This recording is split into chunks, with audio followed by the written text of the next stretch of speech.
Handicapped here. Today, I am going to explain a sci-fi thriller film called Blindness. Spoilers ahead, watch out, and take care. The movie begins with the scene of a young man on his way to work, suddenly going blind in the middle of a traffic stop.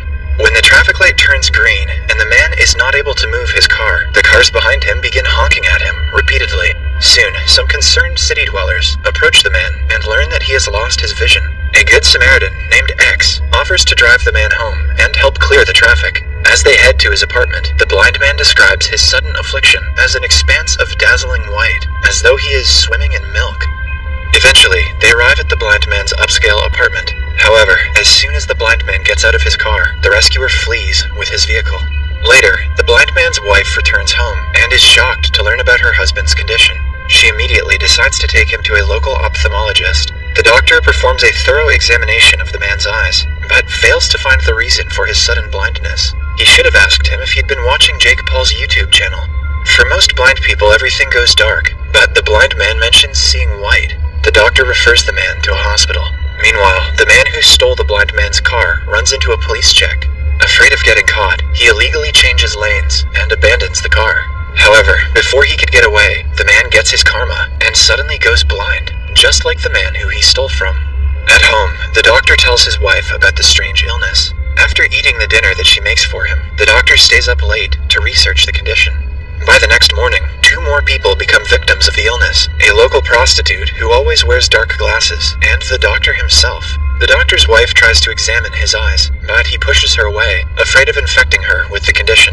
However, she refuses his attempts to keep her at arm's length, and promises she will be safe. In various locations of the city, several more citizens are struck blind, causing widespread panic. The government takes cognizance of the situation and prepares a quarantine facility in a local derelict asylum. A crew wearing hazmat suits arrives outside the doctor's home to pick him up. Worried about him, the doctor's wife climbs into the van with him, pretending to be blind herself to accompany him into isolation. The facility has been divided into multiple wards, and each ward must elect a ward captain to represent them and communicate with the outside world. The woman who wears dark glasses, the first blind man, the car thief, and a young boy join the doctor in his ward.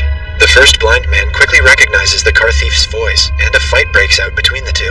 I doubt this fight will be very noteworthy. The doctor breaks them apart, and effectively assumes the role of the ward's captain. The doctor's wife teaches the blind how to navigate in the corridors. She somehow seems to be immune to the deadly virus, and has her eyesight intact.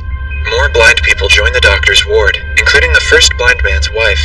With the number of infected people rapidly increasing, in a due course of time, more and more people are crammed into the same facility, way beyond its capacity.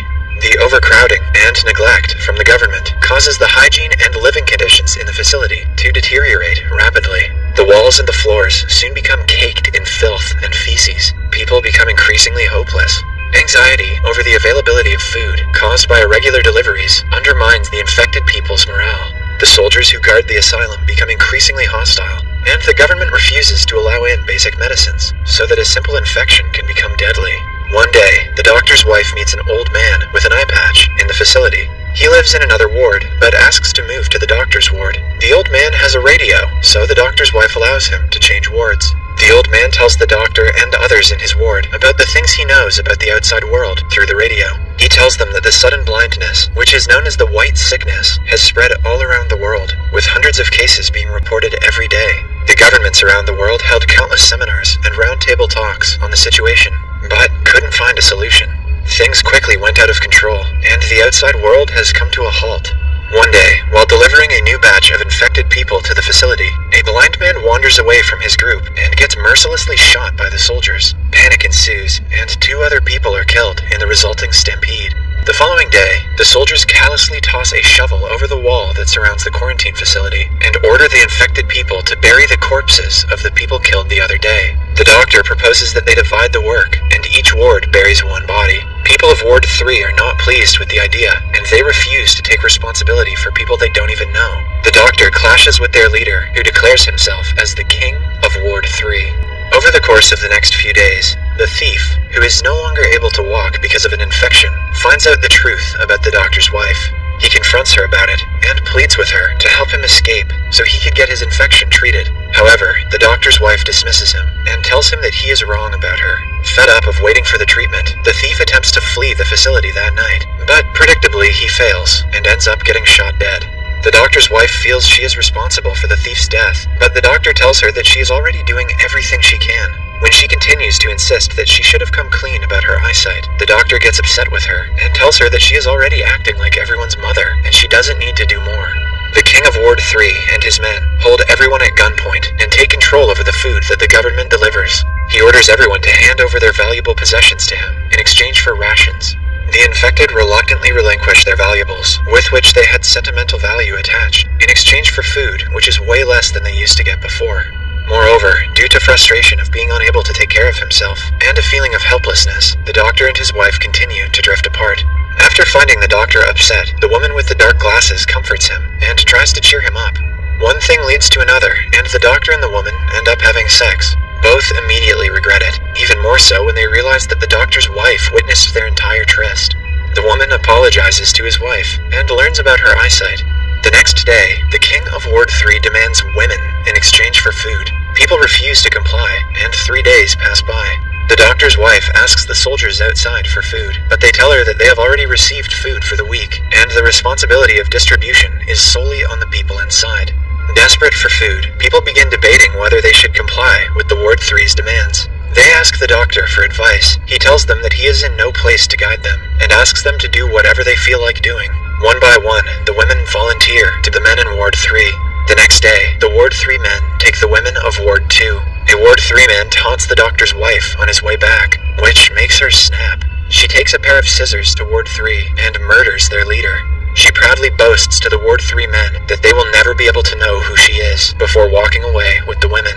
She tells her husband about the revenge, but he could care less about it. He is more worried about the possible war. The people of Ward 1 and 2 learn about the assassination of the King of Ward 3 and grow worried about a retaliation. Meanwhile, they barricade their wall, anticipating a possible war. The group then discusses giving up the person who killed the leader of Ward 3. Hearing this, the doctor's wife almost gives herself up, but she is interrupted by the radio man, who suggests that they should get the food back themselves. In this way, the group plots a plan to fight back. One of the girls from Ward 1 sneaks into Ward 3 and lights a chair on fire. This gives Ward 1 the opportunity to approach Ward 3 with weapons. However, the fire has spread to all wards, and chaos ensues. Everyone goes outside, and the doctor's wife calls out to the guards, but finds out that no one is there. She then finds out that the doors are unlocked, and everyone finally just leaves the place. As they walk around the city, they notice how far society has fallen, and they take in the devastation around them. Blind people roam the streets, and everything looks grim. Eventually, the doctor and his wife head out to salvage supplies. The doctor tries telling his wife that he misses her, but she remains cold and ignores his sentiments. The wife then enters a supermarket, but finds that all the racks are empty, and people are going paranoid with hunger. She then ventures to the basement and finds a large stack of food that she hadn't even dreamt of for ages. She collects 2 bags of supplies and goes upstairs. However, the hunger-stricken people sense that she has something and immediately attack her. The doctor, who is waiting at the door, rushes to aid her, and the couple run away. After they reach a safe place, the doctor realizes that he has left his clothes behind at the supermarket, so he returns to get them back. The tired wife sits and looks on as a pack of dogs eat a dead man. Suddenly, a dog comes by and gives her company. It starts raining, so she goes inside, and the dog follows her. The doctor also arrives with his clothes, and after putting on jackets, they head back to their place. Outside, the people enjoy the rain, and are seen rejoicing in the experience, even if it's just for a little while.